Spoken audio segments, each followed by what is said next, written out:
السلام علیکم ورحمۃ اللہ۔ اشہد ان لا الہ الا اللہ وحدہ لا شریک لہ واشہد ان محمدا عبدہ ورسولہ۔ اما بعد فاعوذ باللہ من الشیطان الرجیم۔ بسم اللہ الرحمن الرحیم۔ الحمد للہ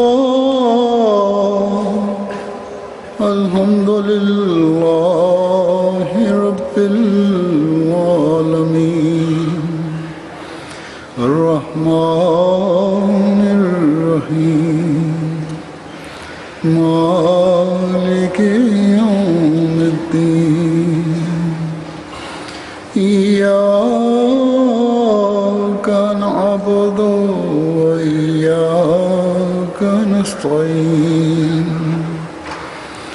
اہدنا الصراط المستقیم صراط الذین انعمت علیہم غیر المغضوب علیہم ولا الضالین۔ یا ایھا الذین آمنوا اتقوا اللہ حق تقاتہ ولا تموتن الا وانتم مسلمون۔ واعتصموا بحبل اللہ جميعا ولا تفرقوا واذكروا نعمة الله عليكم إذ كنتم أعداء فألف بين قلوبكم فأصبحتم بنعمته إخوانا وكنتم على شفا حفرة من النار فأنقذكم منها۔ كذلك يبين الله لكم آياته لعلكم تهتدون۔ اے لوگو جو ایمان لائے ہو، اللہ کا ایسا تقوی اختیار کرو جیسا اس کے تقوی کا حق ہے، اور ہرگز نہ مرو مگر اس حالت میں کہ تم پورے فرمان بردار ہو، اور اللہ کی رسی کو سب کے ساتھ مضبوطی سے پکڑ لو اور تفریقہ نہ کرو، اور اپنے اوپر اللہ کی نعمت کو یاد کرو کہ جب تم ایک دوسرے کے دشمن تھے تو اس نے تمہارے دلوں کو آپس میں باندھ دیا، اور پھر اس کی نعمت سے تم بھائی بھائی ہو گئے، اور تم آگ کے گڑھے کے کنارے پر کھڑے تھے تو اس نے تمہیں اس سے بچا لیا۔ اسی طرح اللہ تمہارے لیے اپنی آیات کھول کھول کر بیان کرتا ہے تاکہ شاید تم ہدایت پا جاؤ۔ اس سے پہلے کہ میں باقی شروع کروں، اس طرف جو لوگ بیٹھے ہیں آخر میں کونے میں، ان کو آواز آ رہی ہے؟ آخر میں کوئی ہیں؟ کوئی ہاتھ کھڑا کرے، آواز اگر ٹھیک آ رہی ہے تو ٹھیک ہے۔ اچھا،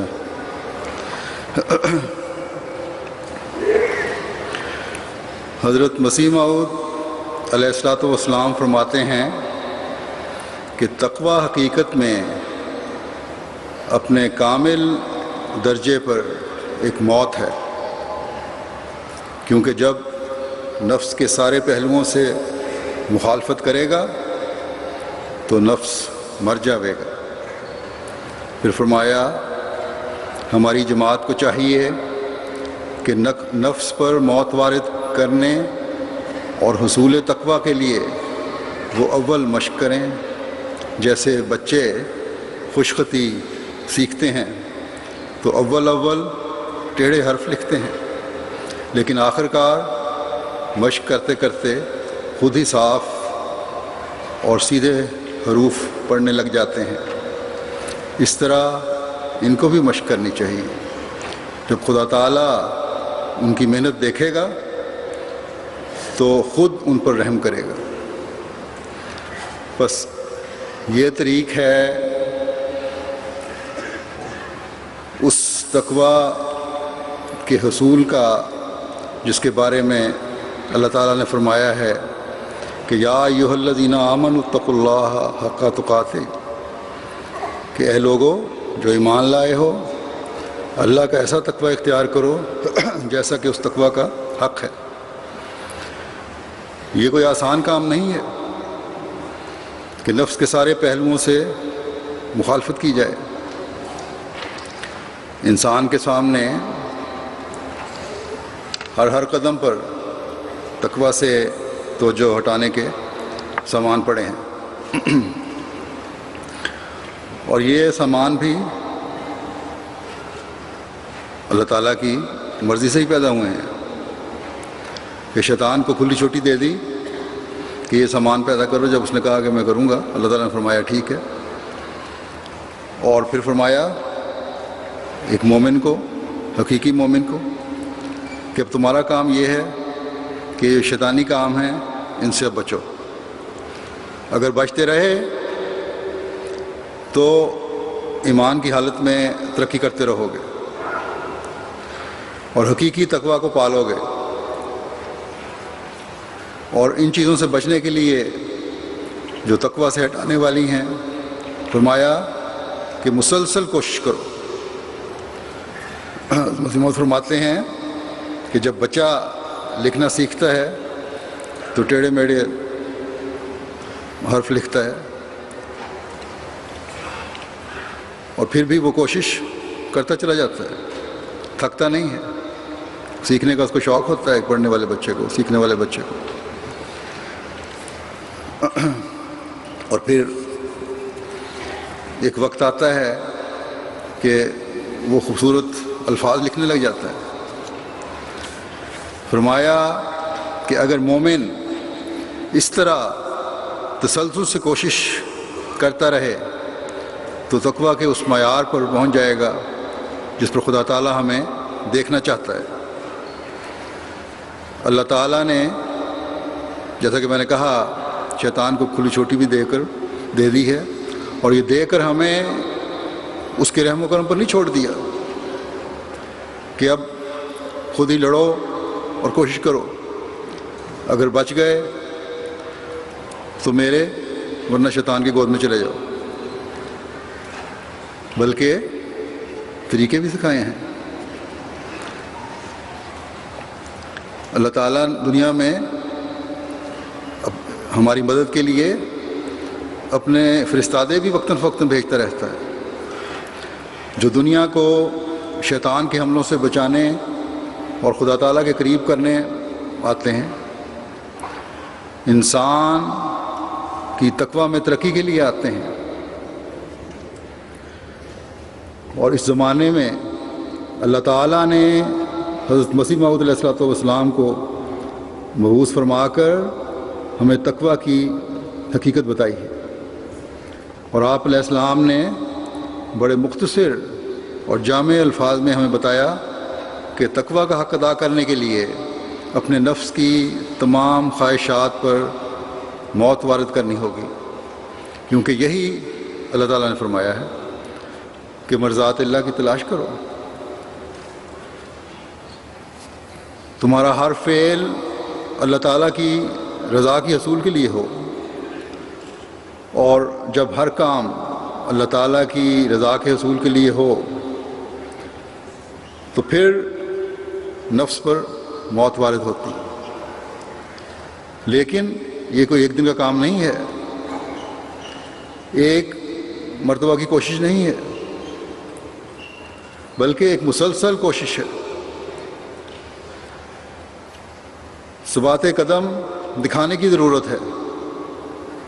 حضرت مسیح موعود علیہ السلام فرماتے ہیں ایک دوسری جگہ کہ تقوی کا مرحلہ بڑا مشکل مرحلہ ہے، اسے وہی طے کر سکتا ہے جو بالکل خدا تعالیٰ کی مرضی پر چلے، جو وہ چاہے وہ کرے، اپنی مرضی نہ کرے، بناوٹ سے کوئی حاصل کرنا چاہے تو حاصل نہ ہوگا، اس لیے خدا کے فضل کی ضرورت ہے، اور وہ اس طرح ہو سکتا ہے کہ ایک طرف تو دعا کرے اور ایک طرف کوشش کرتا رہے۔ خدا تعالیٰ نے دعا اور کوشش دونوں کی تاکید فرمائی ہے کہ ادعونی استجب لکم، کہ جب مجھ سے دعا کرو تو میں قبول کروں گا۔ فرمایا کہ ادعونی استجب لکم میں تو دعا کی تاکید فرمائی ہے، اور والذین جاہدوا فینا لنہدینہم سبلنا میں کوشش کی، یعنی وہ لوگ جو فرماتا ہے اللہ تعالیٰ ہماری راہ میں جہاد کرتے ہیں، کوشش کرتے ہیں، ان کو ہم ہدایت دیتے ہیں اپنے راستوں کی طرف۔ جب تک تقوی نہ ہوگا، فرمایا کہ جب تک تقوی نہ ہوگا اولیاء الرحمن میں ہرگز داخل نہ ہوگا۔ جب تک تقوی نہیں ہوگا بندہ اولیاء الرحمن میں داخل نہیں ہو سکتا۔ بس اللہ تعالیٰ حقیقی مومنوں سے حقیقی تقوی چاہتا ہے، اور اس کے لیے مختلف راستے اس نے بتائے ہیں، اور پھر ہم پر یہ احسان کیا کہ ہمیں اس زمانے میں پیدا کیا جب حضرت صلی اللہ علیہ وسلم کے عاشق صادق اور آخری زمانے کے امام کو بھیجا، جنہوں نے پھر خدا تعالیٰ کے پیغام کو ہم تک کھول کر پہنچایا۔ بس ہمارا فرض ہے کہ اس امام کی کامل فرما بردار بنتے ہوئے اس کی پوری اطاعت کریں، کامل فرما بردار بننے کی کوشش کریں، کیونکہ اس کی فرما برداری میں ہی اللہ کے رسول اور اللہ کی فرما برداری ہے۔ وہ عمل ہمارے سے ہوں جو ہمارا امام ہم سے چاہتا ہے۔ گزشتہ مذاہب میں برائیاں اس لیے جڑ پکڑ گئی تھیں کہ ان میں تقوی کی کمی ہو گئی تھی، اور پھر وہ اللہ تعالیٰ کی ناراضگی کے مورد بنتے چلے گئے۔ حضرت صلی اللہ علیہ وسلم نے مسلمانوں کو بھی یہ تنبیہ کی ہے، یہ وارننگ دی ہے کہ بگڑے ہوئے زمانے میں جب تقوی کی کمی ہوگی تو اللہ تعالیٰ اپنے فضل سے مسیح موعود کو بھیجے گا جو امام الزمان ہوگا۔ اسے مان لینا تاکہ تقوی کی راہوں پر چلتے رہو، ورنہ جیسا پہلی قوموں کا حال ہوا ہے تمہارا بھی ہو سکتا ہے اور ہو جائے گا۔ بے شک اسلام نے اب تا قیامت قائم رہنا ہے، لیکن حقیقی مسلمان اور تقوی پر چلنے والے وہی ہوں گے جو اس زمانے کے امام کے ساتھ جڑنے والے ہوں گے۔ بس یہاں اللہ تعالیٰ نے جہاں یہ تنبیہ فرمائی کہ اگر تم نے احتیاط نہ کی، تقوی کا حق ادا نہ کیا، اللہ تعالیٰ کی رضا کو تلاش نہ کیا، تو خدا تعالیٰ کی سزا کے مورد بن سکتے ہو۔ وہاں ایک تسلی بھی دلائی کہ اگر تقوی کا حق ادا کرتے رہو گے یا ادا کرنے کی کوشش کرتے رہو گے تو اللہ تعالیٰ کے انعامات کے وارث بھی بنو گے۔ وَلَا تَمُوتُنَّ إِلَّا وَأَنْتُمْ مُسْلِمُونَ، اور ہرگز نہ مرو مگر اس حالت میں کہ تم فرما بردار ہو۔ اس کا یہی مطلب ہے کہ اگر اللہ تعالیٰ کی رضا کی خاطر تقوی کی تلاش میں لگے رہے، اپنی طبیعتوں پر صبر جبر کر کے اپنی اصلاح کی کوشش کرتے رہے، تو ایسی حالت کی موت بھی اللہ کا قرب دلانے والی ہوگی۔ اور جیسا کہ ہم جانتے ہیں کہ موت کا کوئی وقت مقرر نہیں ہے۔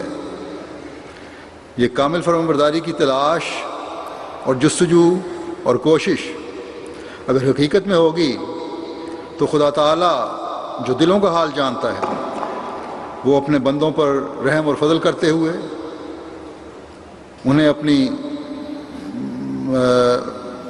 انہیں نیک بندوں میں شمار کر لیتا ہے جو تقویٰ پر چلنے والے ہوتے ہیں۔ اور پھر اللہ تعالیٰ کے رحم سے یہ بھی بعید نہیں کہ ایک مسلمان جو مسلسل کوشش کرتا ہے اس کی موت ہی اللہ تعالیٰ اس وقت لائے جب تقویٰ کے اعلیٰ مدارج پر پہنچ چکا ہو یا اس کے قریب ہو۔ غرض کہ اصل چیز نیت ہے، یہ کوشش ہے، دعا ہے۔ اگر اللہ تعالیٰ کی رضا کی خاطر ہر عمل اور کوشش ہو رہا ہے تو اللہ تعالیٰ موت کے وقت ایسے مومن کے لیے ایسے حالات پیدا فرما دیتا ہے جو اسے اللہ تعالیٰ کا فرما بردار بنانے والے ہوتے ہیں۔ بس اس کے حصول کے لیے جیسا کہ حضرت مسیح موعود علیہ السلام نے فرمایا ہے، دعا اور کوشش ایک مومن کی پہچان ہے۔ بس میں بار بار جب اس طرح توجہ دلاتا ہوں تو اس لیے کہ یہ بہت اہم چیز ہے، ہمیں اس کے حصول کی کوشش کرنی چاہیے۔ ہم جو اس امام کے ماننے کا دعویٰ کرتے ہیں ہمیں اس بات پر خوش نہیں ہو جانا چاہیے کہ ہم نے اللہ تعالیٰ کی رضا کی خاطر زمانے کے امام کو مان لیا ہے، اس کی بیعت میں شامل ہو گئے ہیں، بلکہ اللہ تعالیٰ کی رضا کے حصول کے لیے باقی تمام وہ باتیں بھی اپنی زندگی کا حصہ بنانی ہوں گی جو اللہ تعالیٰ کی رضا حاصل کرنے والی ہوں، اور جن کو ہم پر واضح کرنے کے لیے اس زمانے میں اللہ تعالیٰ نے حضرت مسیح موعود علیہ السلام کو بھیجا ہے اور آپ نے جماعت کا قیام فرمایا ہے۔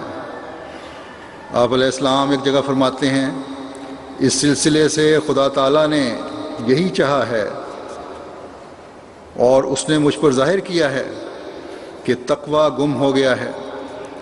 بعض تو کھلے طور پر بے حیائیوں میں گرفتار ہیں اور فسق و فجور کی زندگی بسر کرتے ہیں، اور بعض ایسے ہیں جو ایک قسم کی ناپاکی کی ملونی اپنے اعمال کے ساتھ رکھتے ہیں، مگر انہیں نہیں معلوم کہ اگر اچھے کھانے میں ذرا سا زہر پڑ جاوے تو وہ سارا زہریلا ہو جاتا ہے۔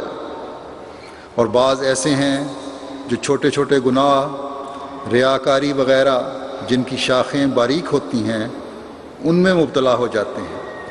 اب اللہ تعالیٰ نے ارادہ کیا ہے کہ دنیا کو تقویٰ اور طہارت کی زندگی کا نمونہ دکھائے، اس غرض کے لیے اس نے یہ سلسلہ قائم کیا ہے۔ وہ تطہیر چاہتا ہے اور ایک پاک جماعت بنانا اس کا منشا ہے۔ بس یہ ہے وہ عظیم مقصد جس کے لیے حضرت مسیح موعود علیہ السلام نے جماعت کا قیام فرمایا، یا جس کے قیام کے لیے اللہ تعالیٰ نے آپ کو مبعوث فرمایا۔ بس آج جس فسق و فجور میں دنیا مبتلا ہے وہ ظاہر و باہر ہے، ہر ایک دیکھ سکتا ہے، ہر طرف بے حیائی کا دورہ ہے، میڈیا نے بالکل بے حیائی پیدا کر دی ہوئی ہے، اور اس فسق و فجور کو ابھارنے کے لیے نئے ذرائع دنیا نے اختیار کر لیے ہیں، الیکٹرانک طریق ہیں، اخبارات ہیں وغیرہ وغیرہ۔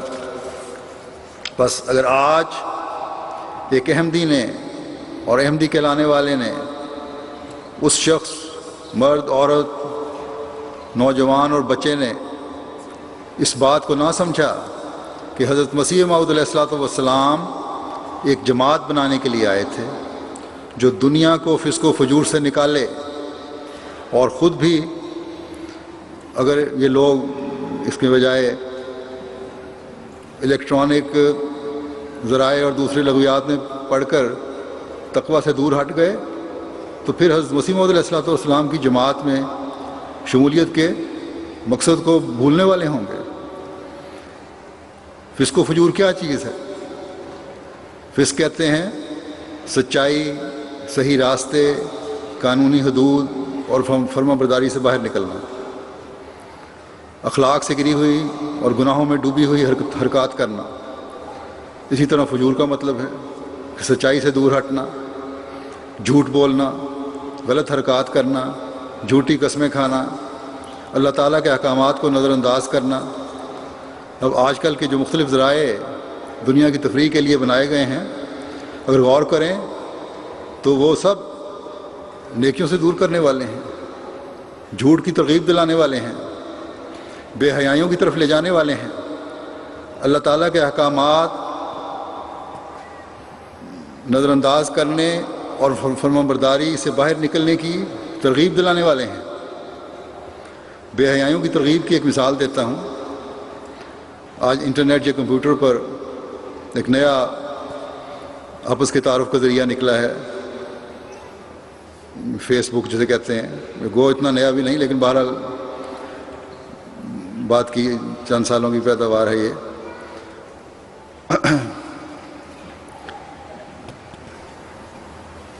اس طریقے سے میں نے منع بھی کیا، ایک دفعہ خطبے میں بھی کہا کہ یہ بے حیائیوں کی ترغیب دیتا ہے۔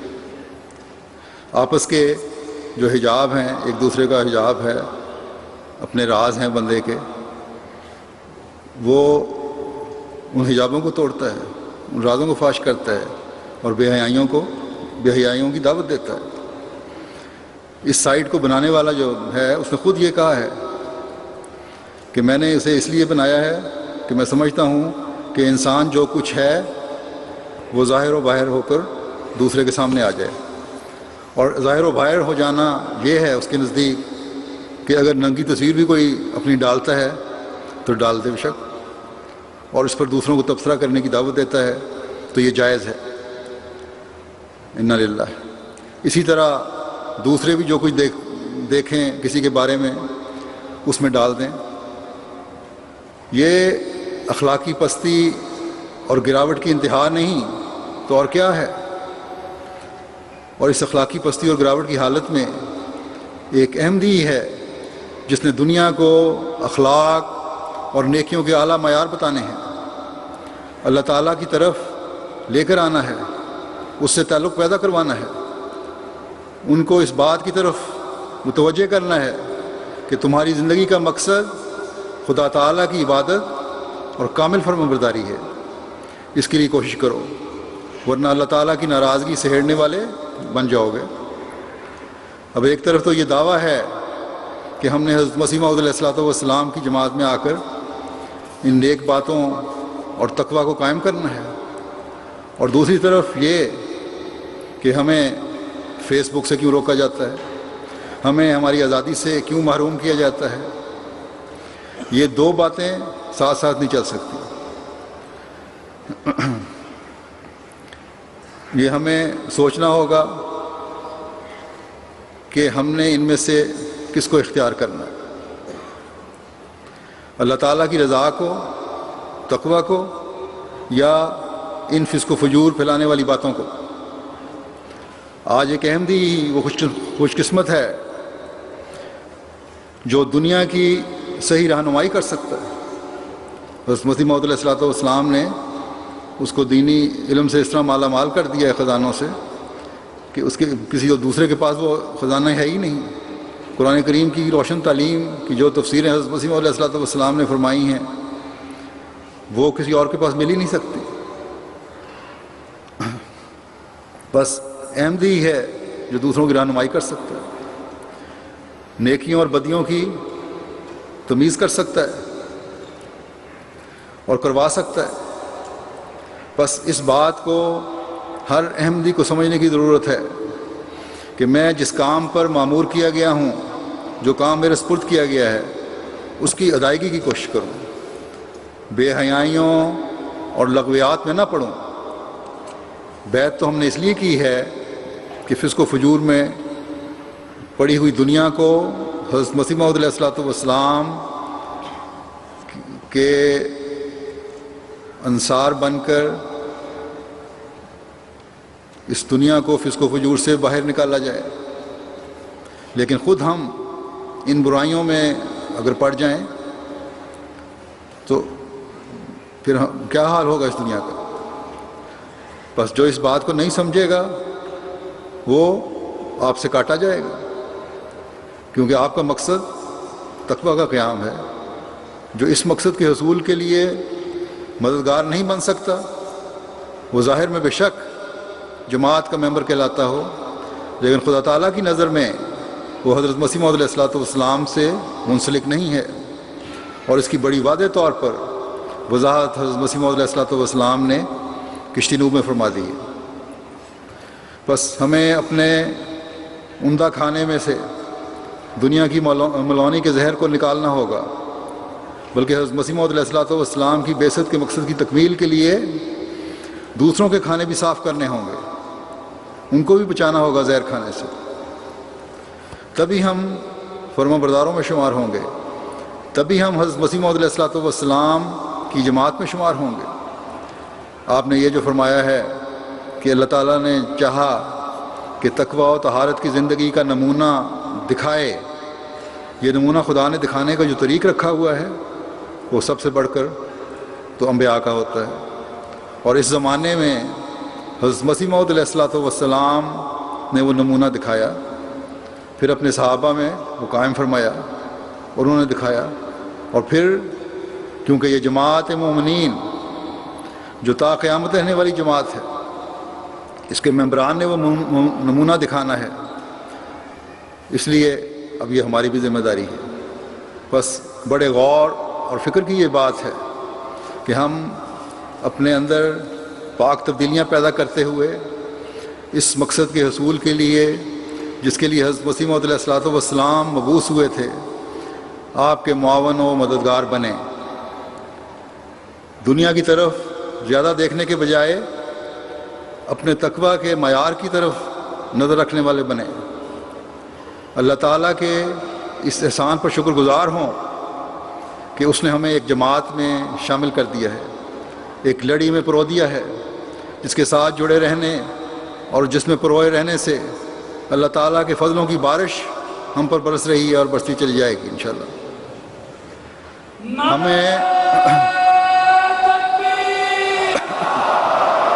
اسلام احمدیت، حضرت محمد مصطفیٰ غلام احمد کی خلافت احمدیہ، جماعت احمدیہ عالمگیر، نعرہ تکبیر۔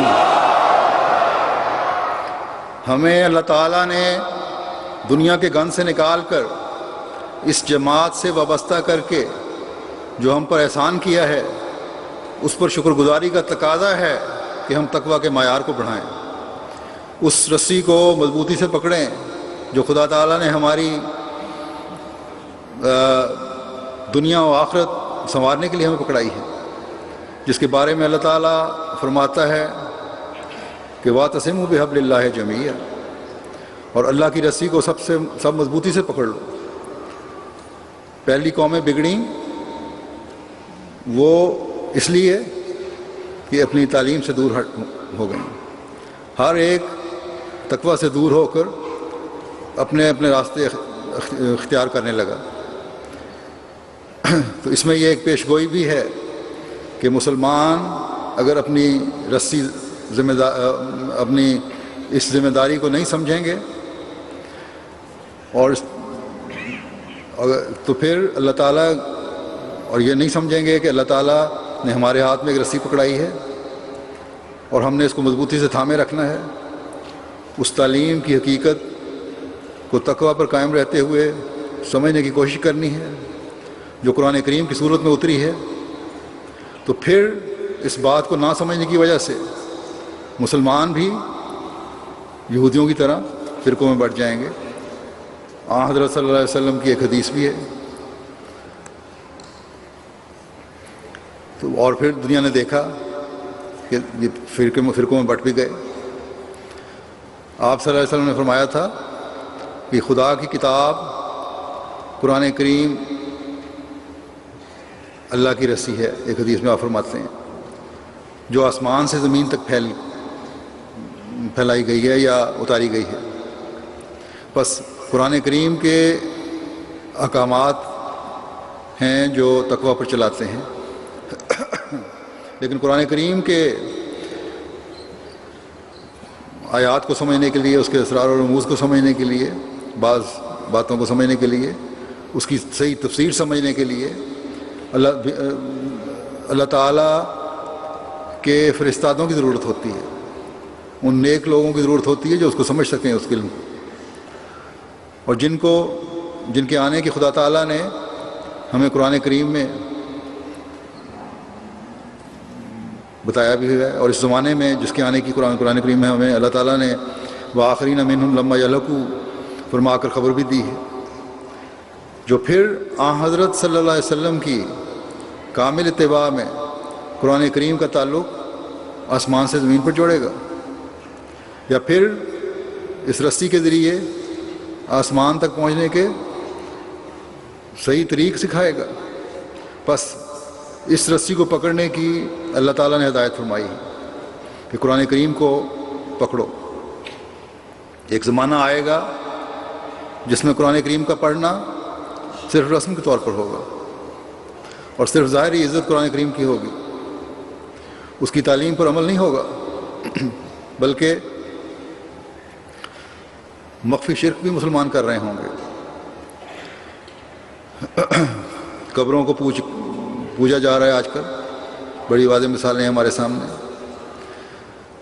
حضرت عیسیٰ کو آسمان پر بٹھا کر مسلمانوں نے اللہ تعالیٰ کا شریک بنایا ہوا ہے۔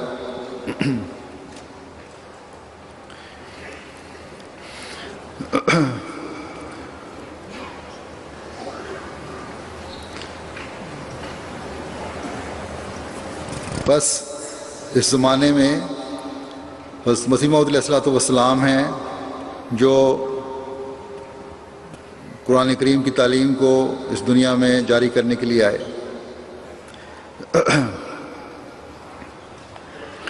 اور وہی ہیں جو اسلام پر اعتراضات کو دور کرنے والے ہیں۔ آپ کے علم کلام سے باہر نکل کر کوئی اسلام پر اعتراض کرنے والے کا منہ نہیں بند کر سکتا، اور آپ بھی ایک حبل اللہ ہیں۔ اس کو مضبوطی سے پکڑنے کا حضرت صلی اللہ علیہ وسلم نے بھی ارشاد فرمایا کہ برف کی سلوں پر گھٹنوں کے بل گھسٹ کر بھی جانا پڑے تو جانا، اور اس مسیح و مہدی کو میرا سلام پہنچانا۔ پھر اس قدرت کے بعد جو حضرت مسیح موعود علیہ الصلوۃ والسلام کی صورت میں آئی، ایک اور قدرت کا ظہور کا بھی اللہ تعالیٰ نے وعدہ فرمایا ہے، جو پھر اللہ تعالیٰ کی رسی ہے، جیسا کہ فرمایا وعد اللہ الذین آمنوا منکم وعملوا الصالحات، کہ اللہ تعالیٰ نے وعدہ کیا ہے ان لوگوں سے جو ایمان لائے اور نیک اعمال بجا لائے۔ کیا وعدہ کیا ہے؟ وعدہ یہ ہے کہ لا یستخلفنہم فی الارض کما استخلف الذین من قبلہم، کہ انہیں ضرور خلیفہ بنائے گا جیسا کہ ان سے پہلے لوگوں کو خلیفہ بنایا، اور ولا یمکنن لہم، اور انہیں تمکنت عطا کرے گا۔ یعنی دین کی مضبوطی کے لیے، جماعت کی ترقی کے لیے پھر دوسری قدرت جو خلافت کی صورت میں ہے حبل اللہ بن جائے گی، اور جس جماعت میں یہ خلافت ہوگی وہ وحدت پر قائم ہو کر خدا واحد و یگانہ کے ساتھ تعلق پیدا کرنے والی جماعت بن جائے گی۔ بس قرآن کریم کی حقیقت میں ماننے والوں کے لیے اس کے سوا کوئی راستہ نہیں کہ وہ قرآنی پیشگوئی کے مطابق مسیح موعود کو مانیں اور آپ کے بعد آپ کے جاری نظام خلافت کے ساتھ تعلق پیدا کریں۔ بس جب یہ صورت ہوگی تو تبھی ایک رسی کو مضبوطی سے پکڑنے کا حکم پورا ہوگا۔ آج مسلمانوں کے پاس قرآن ہے، لیکن اس کے باوجود فرقوں میں بٹے ہوئے ہیں، جیسا کہ میں نے کہا، اور اس حد تک اختلاف ہے کہ ایک دوسرے پر کفر کے فتوے لگائے جاتے ہیں۔ الزام تو حضرت مسیح موعود علیہ الصلوۃ والسلام کو اور جماعت احمدیہ پر ہے، کو دیا جاتا ہے کہ دوسرے مسلمانوں کو کافر سمجھتے ہیں، جبکہ خود ایک دوسرے پر تکفیر کے فتووں سے ان کے لٹریچر بھرے پڑے ہیں۔ یہ فرقوں میں بٹنے کی پیشگوئی بھی پوری ہوئی ہے، آن صلی اللہ علیہ وسلم نے فرمایا تھا، جیسا کہ میں نے کہا۔ تو جب یہ پیشگوئی پوری ہوئی تو مسیح موعود کا ظہور بھی ہوا۔ اب حکم ہے کہ اللہ تعالیٰ نے یہ نعمت تم پر اتار دی ہے کہ جو مسیح موعود کی صورت میں ظاہر ہوئی۔ فرقوں میں بٹنے کے بعد خدا تعالیٰ نے پھر اسلام کو ایک ہاتھ پر اکٹھا کرنے کے لیے مسیح موعود کو بھیج دیا ہے۔ اب اختلاف ختم کرو، اور اگر حقیقت میں حبل اللہ کے انعام سے فیض پانا چاہتے ہو تو مسیح موعود کو مان کر امت واحدہ بن جاؤ۔ نعرہ تکبیر! اسلام احمدیت، حضرت محمد مصطفیٰ غلام احمد کی، غلام احمد کی خلافت احمدیہ، خلافت احمدیہ، حضرت امیر المومنین، نعرہ تکبیر! بس یہ پیغام تو ہے ان لوگوں کے لیے جو جماعت احمدیہ میں ابھی شامل نہیں ہوئے، اور جو احمدی ہیں جو جماعت میں شامل ہوئے ہیں ان کو بھی یاد کروایا کہ جہالت سے حکمت کی طرف اور اندھیروں سے روشنی کی طرف کا سفر تم نے شروع کیا ہے، تو پھر اب اس کا حق بھی ادا کرنا ہے۔ جس طرح حضرت صلی اللہ علیہ وسلم نے اجڑ اور جاہل لوگوں کو انسان اور تعلیم یافتہ انسان اور باخدا انسان بنایا تھا، تم بھی باخدا انسان بننے کی کوشش کرو، اپنی نیکیوں اور تقوی کو بڑھانے کی کوشش کرو۔ بس اللہ تعالیٰ کے اس احسان کے بعد اگر ہمارے اندر رنجشوں اور بدظنیوں نے جگہ پائی تو ہم حبل اللہ کی صحیح قدر کرنے والے نہیں ہوں گے۔ بس ایک احمدی کو فکر ہونی چاہیے کہ ہر چھوٹی سے چھوٹی بات بھی جس سے آپس کی رنجشیں پیدا ہوتی ہیں ان کو دور کرے۔ اس نے فکر ہونی چاہیے یہ کہ اس نے اللہ تعالیٰ کی خشیت اور تقوی دل میں پیدا کرنا ہے، اس نے خدا تعالیٰ کی کامل فرما برداری اختیار کرنی ہے، اور خدا تعالیٰ کی رسی کو جو قرآن، نبوت اور خلافت کی صورت میں اتاری گئی ہے اس کے ساتھ مضبوط تعلق پیدا کرنا ہے، اسے پکڑنا ہے اور اپنی مضبوطی سے تھام لینا ہے۔ یاد رکھیں کہ نبوت کی طرف سے کہی گئی تمام باتوں پر ایمان اور یقین نبوت سے تعلق میں بڑھاتا ہے۔ حضرت صلی اللہ علیہ وسلم نے فرمایا تھا کہ آنے والا حکم اور عدل ہوگا اور ایمان کو ثریا سے زمین پر لائے گا۔ تو اب ہر احمدی کے دل میں یہ یقین ہونا چاہیے کہ جو کچھ بھی حضرت مسیح موعود علیہ السلام نے فرمایا ہے وہی صحیح ہے، اور دین کی جو تشریح آپ نے کی ہے وہی اللہ تعالیٰ کی رضا کے حصول کا ذریعہ ہے۔ جو پیشگوئیاں آپ نے فرمائی ہیں ان پر یقین ہی ایک مومن کو ایمان میں بڑھائے گا، اور خلافت احمدیہ کے جاری نظام کی آپ نے کھول کر وضاحت فرمائی ہے، اور خاص طور پر تلقین فرمائی کہ میرے بعد خلافت کا جاری نظام میری ہی بعثت کا تسلسل ہے۔ جو یہ کہتا ہے کہ ہم حضرت مسیح موعود علیہ السلام کے دعوی پر تو یقین رکھتے ہیں، آپ کو سچا مسیح موعود بھی مان لیتے ہیں، مہدی موعود بھی مان لیتے ہیں، لیکن خلافت سے تعلق ضروری نہیں ہے، وہ حضرت مسیح موعود علیہ السلام کے ایک بہت بڑے اعلان اور دعوے کو جھٹلانے والا بن جاتا ہے۔ آپ نے اپنی سچائی کے طور پر قدرت ثانیہ کا بیان فرمایا تھا۔ بس وہ لوگ حضرت مسیح موعود علیہ السلام کے دعوے کے منکر ہیں جو آپ کے اس واضح اعلان کے اس حصے کو نہیں مانتے کہ خلافت احمدیہ دائمی قدرت ہے جو ہمیشہ تمہارے ساتھ رہے گی۔ اس وقت جماعت کی خوبصورتی ہی یہ ہے کہ خلافت احمدیہ نے اسے وحدت کی لڑی میں پرویا ہوا ہے۔ اگر یہ نہیں تو حبل اللہ کے تیسرے حصے کو کاٹ دیا جائے، کاٹنے والے بن جاتے ہیں ایسے لوگ، یا خود اس سے کٹ گئے۔ بس جب حبل اللہ کا زمین پر پہنچنے والا ایک سرا کٹ گیا تو خدا تعالیٰ تک پہنچنے کا ذریعہ بھی کٹ گیا۔ بس خلافت کی اطاعت اور اس کی حفاظت ہی ایک انسان کو حضرت مسیح موعود علیہ الصلوۃ والسلام، ایک احمدی کو حضرت مسیح موعود علیہ الصلوۃ والسلام کی بیعت میں آنے کا حقدار بناتی ہے، یا بیعت میں آنے کا دعویٰ کرنے کا حقدار بناتی ہے۔ اور یہی حقیقی بیعت پھر محبت اور بھائی چارے کے رشتے کو پروان چڑھانے والی ہونی چاہیے، ورنہ پھر وہی بات ہوگی کہ آپ علیہ السلام کی ایک بات کو مان لیا اور دوسری کو چھوڑ دیا۔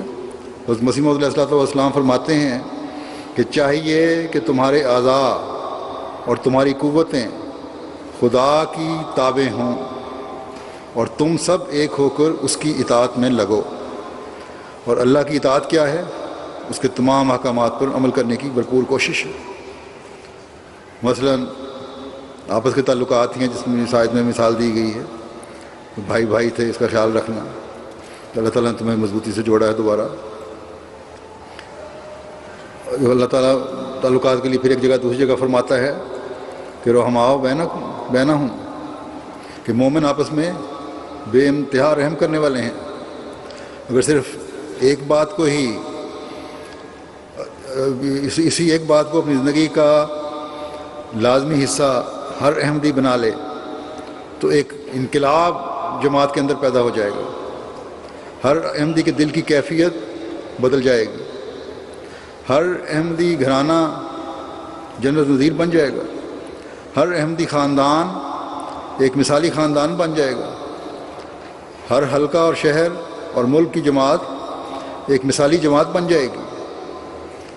اللہ تعالیٰ کی نعمت کو یاد کرتے ہوئے جب یہ رحم کے سلوک ہو رہے ہوں گے تو اللہ تعالیٰ کے فضلوں کی مسلسل بارش بھی انشاءاللہ تعالیٰ برس رہی ہوگی۔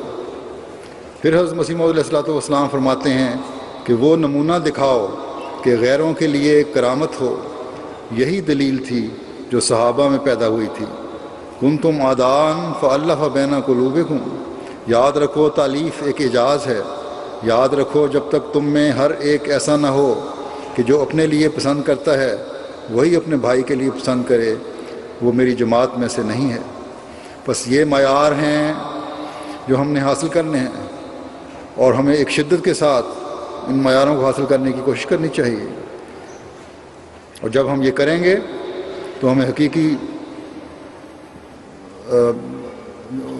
طور پر جماعت کے ساتھ جڑے ہوئے کہلانے والے بنیں گے یا بن سکتے ہیں۔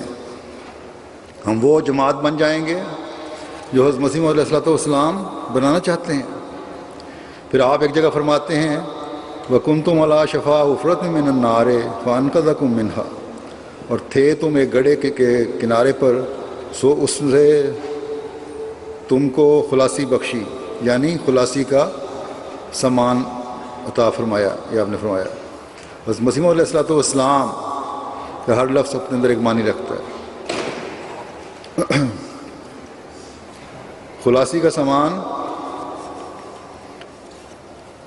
ایک تو 1400 سال پہلے ہوا تھا جب آگ سے بچ کر لوگ جنتوں کے وارث بن گئے تھے۔ یہ خلاصی ایسی تھی کہ اس نے صرف بچایا ہی نہیں بلکہ انعاموں کا وارث ہی بنا دیا۔ اور اب یہ خلاصی کا سامان اللہ تعالیٰ نے اس زمانے میں حضرت مسیح علیہ الصلوۃ والسلام کی کو مبعوث فرما کر فرمایا ہے۔ آپ نے محبت اور بھائی چارے کے صحیح اسلوب ہمیں سکھائے ہیں۔ آپ نے گناہوں سے بچنے اور آگ سے بچنے کے طریق ہمیں سکھائے ہیں۔ آپ نے بندے کے حقوق دلوا کر مظلوموں کو ظالموں سے نجات دلوائی ہے اور ظالموں کو خلاصی دلوائی ہے، ان کے ظلموں سے بچا کر ان کو۔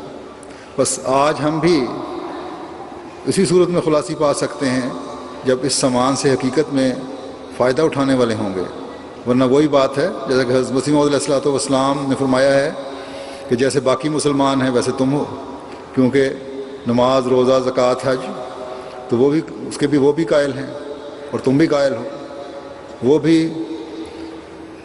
ان فرائض کو ادا کرنے کی کوشش کرتے ہیں، تم بھی ان فرائض کو ادا کرنے کی کوشش کرتے ہو، لیکن جیسا کہ میں نے بتایا فرقوں میں بڑھ کر ان کی حالت قلوبہم شتیٰ والی ہو چکی ہے، یعنی ان کے دل پھٹے ہوئے ہیں۔ اور ایسے لوگوں کے بارے میں ایک جگہ اللہ تعالیٰ فرماتا ہے کہ ان الذین فرقوا دینہم وکانوا شیعا لست منہم فی شیء انما امرہم الی اللہ ثم ینبئہم بما کانوا یفعلون۔ یقیناً وہ لوگ جنہوں نے اپنے دین کو ٹکڑے ٹکڑے کر دیا اور گروہ در گروہ ہو گئے، تیرا ان سے کچھ بھی تعلق نہیں، ان کا معاملہ خدا ہی کے ہاتھ میں ہے، پھر وہ ان کو اس کی خبر دے گا جو وہ کیا کرتے تھے۔ بس آپس کی چپکلشوں اور رنجوں کو کوئی معمولی بات یا ذاتی معاملہ نہیں سمجھنا چاہیے، یہی بڑھتے بڑھتے خاندانی اور پھر بعض دفعہ جماعتی جھگڑوں میں بدل جاتے ہیں کہ فلاں عہدیدار کا فلاں رشتہ دار ہے اور اس نے فلاں موقع پر اس کی مدد کی تھی، اور پھر یہ بدزنیوں کا لامتناہی سلسلہ شروع ہو جاتا ہے، اور پھر لوگ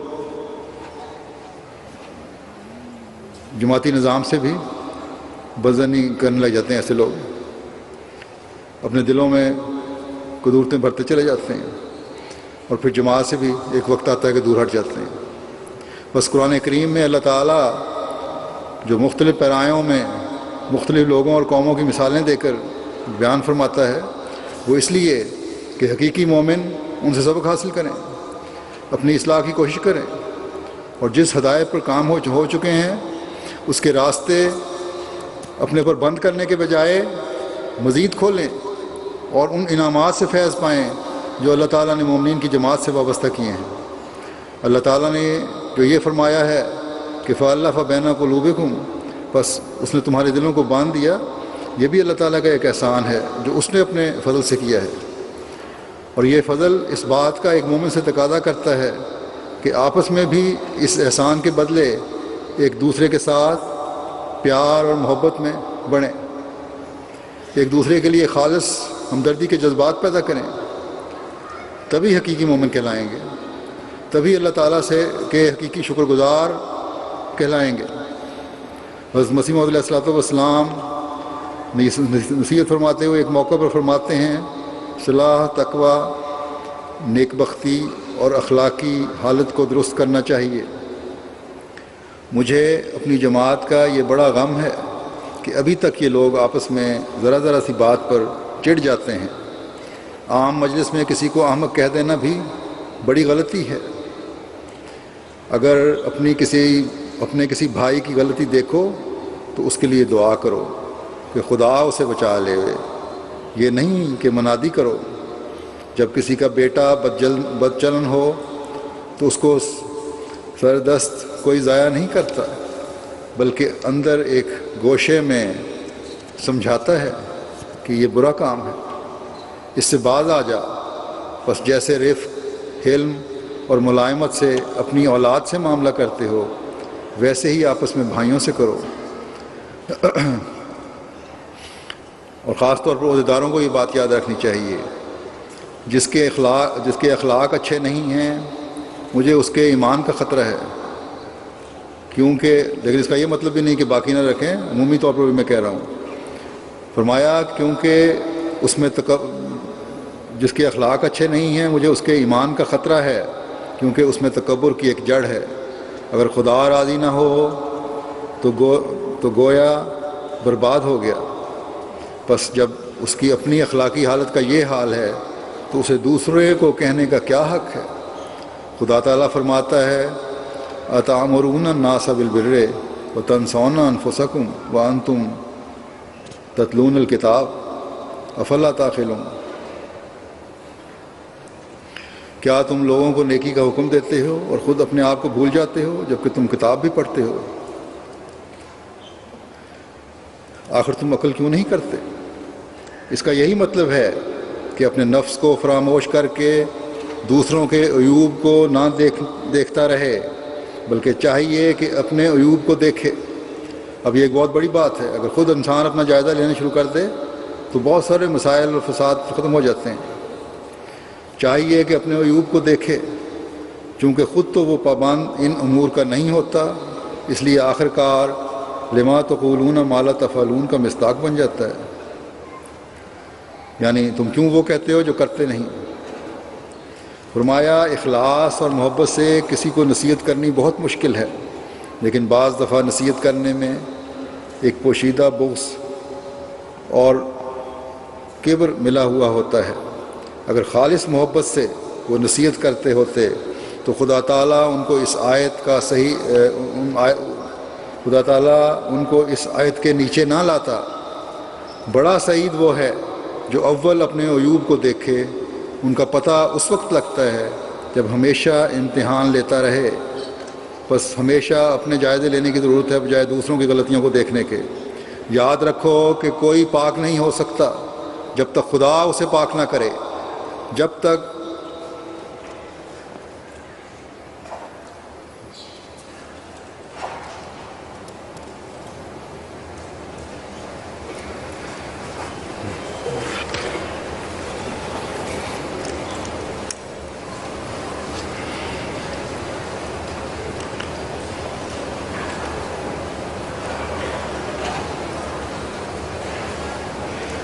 ان کے لیے دعا نہ کرے جب تک دعا نہ کرے، اس حد تک دعا نہ کرے کہ مر جاوے، تب تک سچی تقوی حاصل نہیں ہوتی۔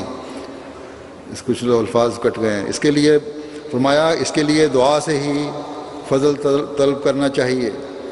بس یہ وہ سوچ ہے جس سے تقوی کی تلاش کی ضرورت ہے۔ آپس میں محبت اور پیار اور بھائی چارہ پیدا کرنے کی ضرورت ہے۔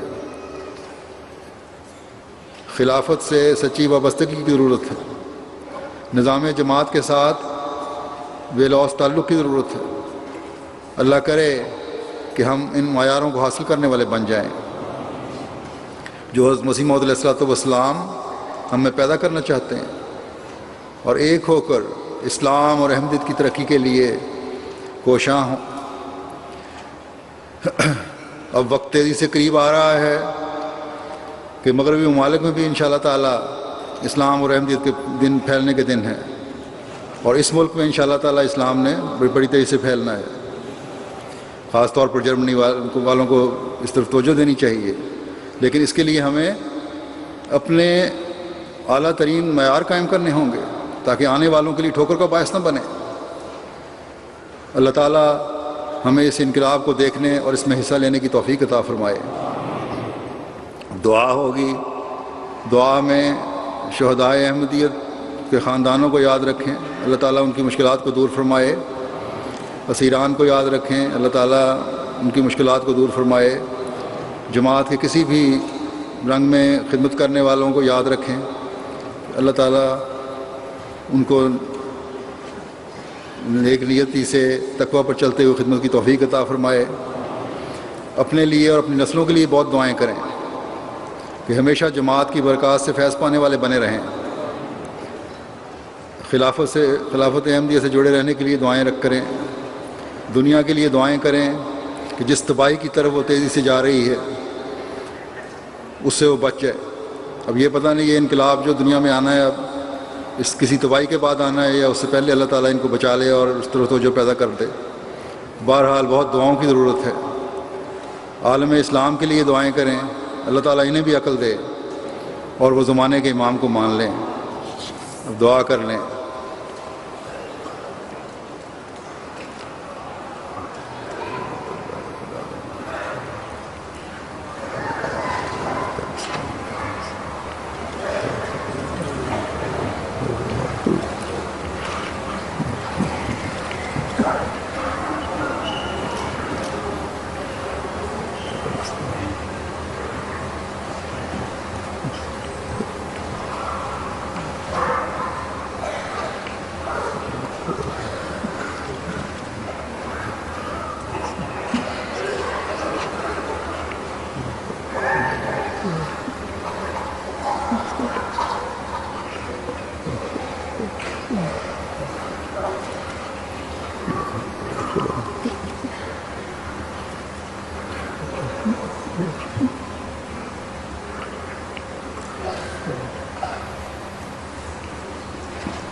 آمین. نعرہ